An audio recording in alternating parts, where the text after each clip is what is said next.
హైదరాబాద్ సిటీని వీడి వెళ్లిపోయేందుకు సన్ రైజర్స్ సిద్ధమైందా?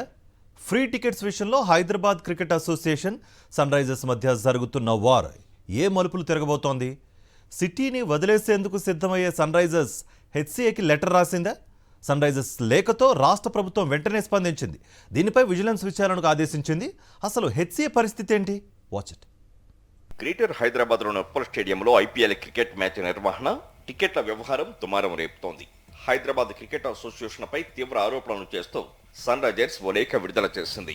హెచ్సీఏ నుంచి తమకు ఎలాంటి సహకారం లేదని, 2 ఏళ్లుగా వేధింపులు ఎదుర్కొంటున్నట్లు ఆ లేఖలో స్పష్టం చేసింది సన్ రైజర్స్. హెచ్సీఏ సహాయ నిరాకరణ ధోరణితో విసిగిపోయి హైదరాబాద్ నగరాన్ని వీడాలనుకుంటున్నట్లు హెచ్సీఏ కోశాధికారికి రాసిన లేఖలో తెలిపింది సన్ రైజర్స్. ఐపీఎల్ మ్యాచ్ల ఫ్రీ పాసుల కోసం తమను హెచ్సీఏ తీవ్రంగా వేధిస్తున్నట్లు సన్ రైజర్స్ ఫ్రాంచైజీ ఆరోపిస్తోంది. గతంలో ఐపీఎల్ మ్యాచ్ సమయంలో తమకు కేటాయించిన కార్పొరేట్ బాక్సుకు లాక్ వేశారని కూడా సన్ రైజర్స్ మేనేజ్మెంట్ ఆరోపిస్తోంది. హెచ్సీఏ ప్రెసిడెంట్ జగన్మోహన్ రావు తమను తీవ్రంగా బెదిరిస్తున్నట్లు సన్ రైజర్స్ ఆరోపిస్తోంది. హెచ్సీఏ బెదిరింపులకు, బ్లాక్మెయిల్లకు పాల్పడుతోందని సన్ రైజర్స్ మేనేజర్ లేఖ రాశారు. అగ్రిమెంట్ ప్రకారం మ్యాచ్ టికెట్లు ఇస్తున్నప్పటికీ తమకు అదనంగా టికెట్లు ఇవ్వాలంటూ బ్లాక్మెయిల్కు పాల్పడుతోందని ఆ లేఖలో సన్ రైజర్స్ మేనేజర్ తీవ్ర విమర్శలు చేశారు.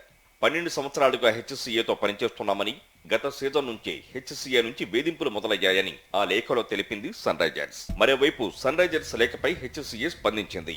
సన్ రైజర్స్ యాజమాన్యం నుంచి అధికారికంగా మెయిల్ రాలేదని హెచ్సీఏ అంటోంది. హెచ్సీఏ ప్రతిష్టను దెబ్బతీసేందుకు కొందరు పనిగట్టుకుని దుష్ప్రచారం చేస్తున్నారని జగన్మోహన్ రావు ఆఫీసు ఓ ప్రకటనలో తెలిపింది. ఫ్రీ టికెట్లు, హెచ్సీఏ వేధింపులపై బీసీసీఐ, ఐపీఎల్ గవర్నింగ్ కౌన్సిల్ జోక్యం చేసుకోవాలని సన్ రైజర్స్ వారికి పంపిన మెయిల్స్ లో కోరింది. హెచ్సీఏ సన్ రైజర్స్ హైదరాబాద్ వివాదంపై సీఎం రేవంత్ రెడ్డి సీరియస్ అయ్యారు. ఎస్ఆర్హెచ్ యాజమాన్యాన్ని వేధింపులకు గురిచేసి పాసులు అడిగిన విషయంపై సీఎం ఆగ్రహం వ్యక్తం చేశారు. పాసుల విషయంలో బెదిరించిన అంశంపై విజిలెన్స్ ఎంక్వైరీ చేయాలని సూచించారు. విజిలెన్స్ డీజీ కొత్తకోట శ్రీకాంత్ కు ఆదేశాలు జారీ చేశారు. ఎస్ఆర్హెచ్ ను పాసుల విషయంలో ఇబ్బంది పెడితే చర్యలు తీసుకుంటామని హెచ్చరించారు. మరి ఈ వివాదంలో జోక్యం చేసుకుని హెచ్సీఏ, సన్ రైజర్స్ మధ్య రాజీకి బీసీసీఐ ప్రయత్నిస్తుందా? ఇక ముందు కూడా హైదరాబాద్ ఉప్పల స్టేడియంలో ఐపీఎల్ మ్యాచ్లు సజావుగా జరుగుతాయా లేదా అన్నది